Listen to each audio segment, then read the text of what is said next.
A Seleção, capítulo 16. Ao acordar na manhã seguinte, senti minhas pálpebras pesadas. Esfreguei os olhos para me livrar daquele resto de mágoa, feliz por ter contado tudo a Maxon. Parecia estranho que o palácio, aquela bela jaula, fosse o único lugar onde eu podia me abrir de verdade sobre meus sentimentos. A promessa feita pelo príncipe na noite anterior me dava a certeza de que eu ficaria segura ali. Todo esse processo de filtrar 35 garotas para escolher uma consumiria semanas, talvez meses. Tempo e espaço eram tudo o que ele precisava. Eu não tinha muita certeza de que conseguiria esquecer Aspen. Ouvi minha mãe dizer que o primeiro amor permanece para sempre, mas talvez com o tempo eu voltasse a me sentir normal mais cedo ou mais tarde. Minhas criadas não perguntaram nada sobre meus olhos inchados, apenas cuidaram para que voltassem ao normal. Não falaram do meu cabelo bagunçado, apenas o ajeitaram. Apreciei esse gesto. Não era como em casa, onde todos viam minha tristeza e não faziam nada a respeito. Ali, pude sentir que todos estavam preocupados comigo e acreditavam que, independentemente do que fosse, eu superaria. Sua reação era me tratar com carinho extremo. Por volta das 9, estava pronta para começar o dia. Aos sábados não havia rotina nem programação. Era a única vez na semana em que tínhamos que permanecer o dia inteiro no Salão das Mulheres. O palácio recebia visita aos sábados, e já estávamos avisadas de que alguma delas poderia querer nos conhecer. Isso não me entusiasmava muito, mas ao menos eu iria usar a calça jeans nova pela primeira vez. Obviamente, nunca uma calça me caiu tão bem na vida. Como a minha relação com Maxon era boa, tinha esperança de que ele me deixasse levá-la quando fosse embora. Desci as escadas devagar, um pouco cansada por ter ido dormir tarde. Antes mesmo de chegar no Salão das Mulheres, já podia ouvir o burburinho das vozes das garotas. Quando entrei, Marli me agarrou pelo braço e me arrastou até 2 cadeiras no fundo do salão. — Finalmente! Estava à sua espera! Ela exclamou. — Desculpe, Marli. Tive uma noite longa e dormi demais. Ela se virou para mim, provavelmente percebendo a nota de tristeza na minha voz, mas com muita doçura, comentou a calça nova. — É fantástica! Eu sei. Nunca tinha usado nada assim. Minha voz se elevou um pouco. Decidi retomar minha velha regra. Nada de Aspen. Expulsei-o da cabeça e me concentrei na segunda pessoa de quem mais gostava no palácio. Desculpe ter feito você esperar. O que queria me dizer? Marli hesitou, mordeu os lábios e sentou-se. Não havia ninguém por perto. Ela estava querendo contar um segredo. Na verdade, pensando agora, talvez eu não devesse falar nada para você. Às vezes esqueço que estamos competindo. O segredo envolvia Maxon. Eu tinha que saber. Sabe como é, Marli? Mas acho que podíamos ser amigas de verdade. Não consigo ver você como inimiga, sabe? É, você é tão doce. As pessoas te adoram. Quer dizer, você provavelmente vai ganhar. Ela disse, um pouco derrotada. Tive que me segurar para não rir. Marli, posso te contar um segredo? Perguntei, com a voz cheia de carinho e sinceridade. Esperava que ela acreditasse em minhas palavras. Claro, América, qualquer coisa. Não sei quem vai ganhar isso aqui, mesmo. Pode ser qualquer um nessa sala. Acho que todas pensam em si mesmas. Mas eu sei que, se não for a escolhida, quero que seja você. Você parece generosa e justa. Acho que daria uma ótima princesa, de verdade. Era quase verdade. E você parece inteligente e elegante, ela comentou em um tom baixo. Seria uma ótima princesa também. Abaixei a cabeça, agradecida. Era gentil da parte dela pensar isso de mim.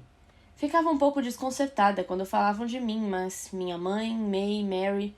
Era difícil acreditar na quantidade de gente que pensava que eu daria uma boa princesa. Por acaso eu era a única pessoa a ver meus defeitos? Não era refinada, não sabia ser mandona nem super organizada. Na verdade, eu era egoísta e geniosa, e não gostava de aparecer na frente dos outros. Não era corajosa. E esse emprego exigia coragem. Sim, emprego. Não se trata só de um casamento, mas de um cargo. Penso isso de um monte de meninas, confessou Marli. Tipo, cada uma delas tem uma qualidade que não tenho. Então sinto que são melhores que eu. Aí é que está, Marli. Você provavelmente vai encontrar uma coisa especial em cada menina neste salão. Mas quem sabe exatamente o que Maxon procura? Ela concordou com a cabeça. Por isso, continuei, não vamos nos preocupar. Pode me contar o que quiser. Guardo seus segredos se guardar os meus. Vou me apoiar em você. E, se quiser, pode se apoiar em mim. É bom ter amigas aqui. Ela sorriu e olhou ao redor para garantir que ninguém estava ouvindo. Maxon e eu tivemos aquele encontro. É? Perguntei. Dei a impressão de estar curiosa demais, só que não pude evitar. Queria saber se o príncipe tinha sido pelo menos travado com ela. Queria saber se ele tinha gostado dela.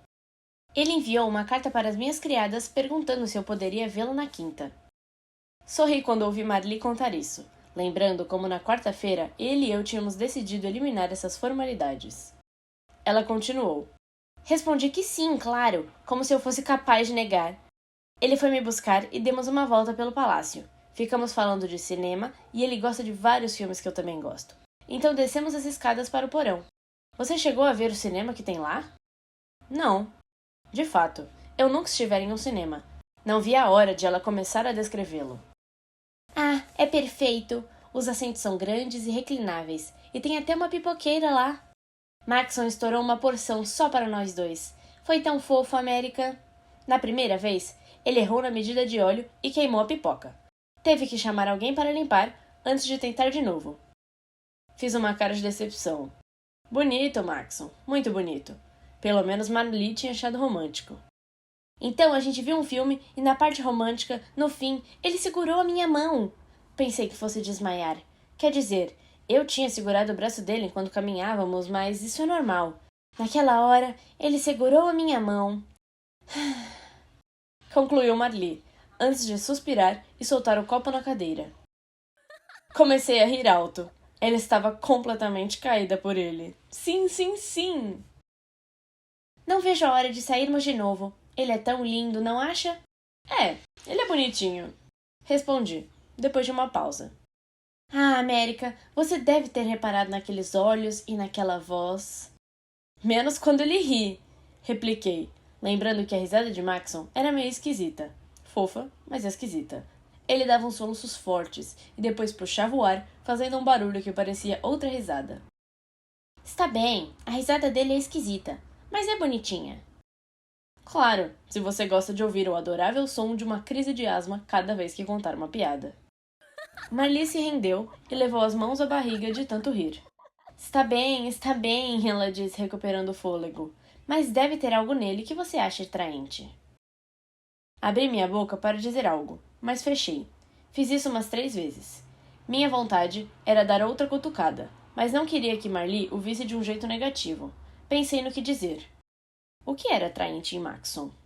Bem, eu gosto de quando ele abre a guarda, como quando fala sem escolher muitas palavras. Ou quando você nota que ele está olhando alguma coisa e vendo mesmo a beleza daquilo. Marli sorriu.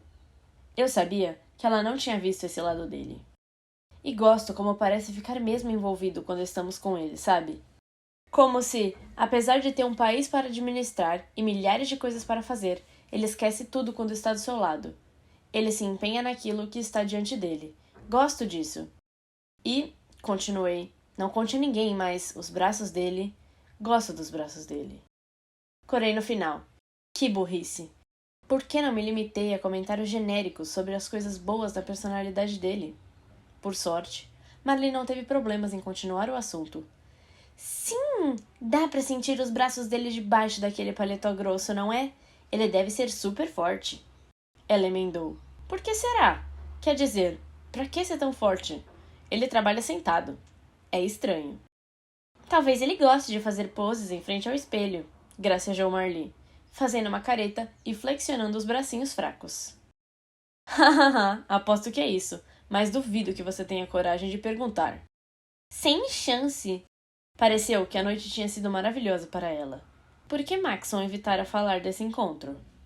Se fosse levar em conta a reação dele, diria que o encontro nem tinha acontecido.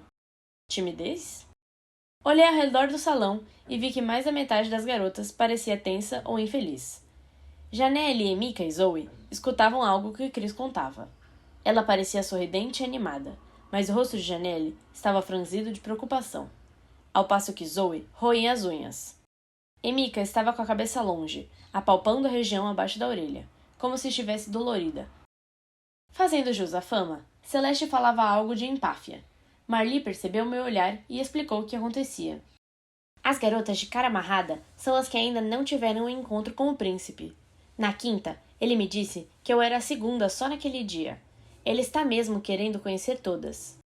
Você acha que é isso? É, quer dizer, olhe só a gente. Estamos bem porque já ficamos a sós com ele. Ambas sabemos que ele gostou de nós o suficiente para não nos enxutar logo em seguida. Há uma divisão entre aquelas que tiveram seu momento com o príncipe e as outras, que estão preocupadas. Acham que ele não está interessado nelas, que só vai vê-las quando for mandá-las embora. Por que ele não tinha dito nada disso? Não éramos amigos? Um amigo contaria esse tipo de coisa. Ele já tinha marcado encontro com uma dúzia de garotas com base apenas no sorriso de cada uma. Tínhamos ficado a maior parte da noite anterior juntos, e ele só me tinha feito chorar. Que tipo de amigo guarda os próprios segredos enquanto faz outro botar os dele para fora? Twedsday, que até então estava ouvindo Camille com uma expressão de ansiedade no rosto, levantou-se da cadeira e olhou ao redor. Descobriu Marley e eu no canto e logo veio em nossa direção. O que vocês fizeram no encontro? Perguntou de supetão. Oi, Twedsday. Marley cumprimentou, de um jeito alegre. Shhh! Gritou Twedsday. Depois se virou para mim e prosseguiu. Então, América, fale. Já contei. Não! No encontro da noite passada. Uma criada veio nos oferecer chá e eu estava pronta para aceitar, mas Twedsday mandou-a embora. Como? Tini viu vocês dois juntos e contou, disse Marley, em uma tentativa de explicar o mau humor de Twedsday. Você é a única que esteve a sós com ele 2 vezes. Muitas garotas ainda não ouviram e estão reclamando.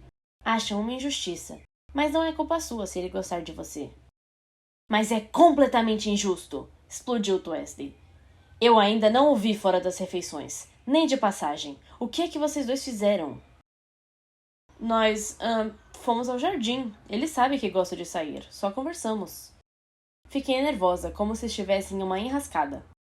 O rosto de Twedsday era tão ameaçador que desviei o olhar. E vi que uma porção de garota nas mesas mais próximas escutava nosso diálogo. Só conversaram? Ela perguntou, cética. Isso mesmo, respondi, dando de ombros. Twedsday saiu bufando, foi até a mesa de Chris e, de um jeito bem ríspido, mandou-a repetir sua história. Eu, porém, estava atônita. Você está bem, América? Perguntou Marley, trazendo-me de volta à realidade. Sim, por quê? Você parece irritada, ela comentou, com o rosto cheio de preocupação. Não é nada, não estou irritada, está tudo ótimo. De repente, em um movimento tão rápido que eu não teria conseguido ver se não estivesse perto, Anna Farmer, uma 4 que trabalhava na roça, inclinou-se para a frente e desferiu um tapa na cara de Celeste. Quase todo mundo, incluindo eu, soltou uma exclamação de espanto. Quem não viu, logo se virou para a mesa das duas, perguntando o que tinha perdido. Tini foi uma dessas, e sua voz aguda ecoou pelo silêncio que tinha se formado no salão. Ah, não, Ana, não! Lamentou Emika com um suspiro. Um instante depois, Ana começou lentamente a compreender o que tinha feito. Ela seria mandada para casa. Não podíamos agredir fisicamente outra selecionada. Emika chorava quando Ana se sentou, perdida em um silêncio perplexo. Tanto uma como a outra eram originárias de fazendas e tinham ficado amigas em pouco tempo. Eu não podia imaginar como me sentiria se Marley saísse de repente. Só conhecia Ana de vista. Ela sempre pareceu ser uma criatura explosiva, mas eu sabia que não era da natureza dela agredir alguém. Tinha passado boa parte do ataque rebelde de joelhos, orando. Não havia dúvida de que ela havia sido provocada, mas ninguém estava sentado perto o suficiente para provar. Seria a palavra de Ana contra a de Celeste. Só que Celeste tinha um salão inteiro de testemunhas do tapa que levou. Talvez insistissem com Maxon para mandar Ana embora como um exemplo. Os olhos de Ana começaram a se encher de lágrimas. Celeste se levantou, sussurrou algo em seu ouvido e saiu do salão a passos rápidos. Ana foi despachada antes da hora do jantar.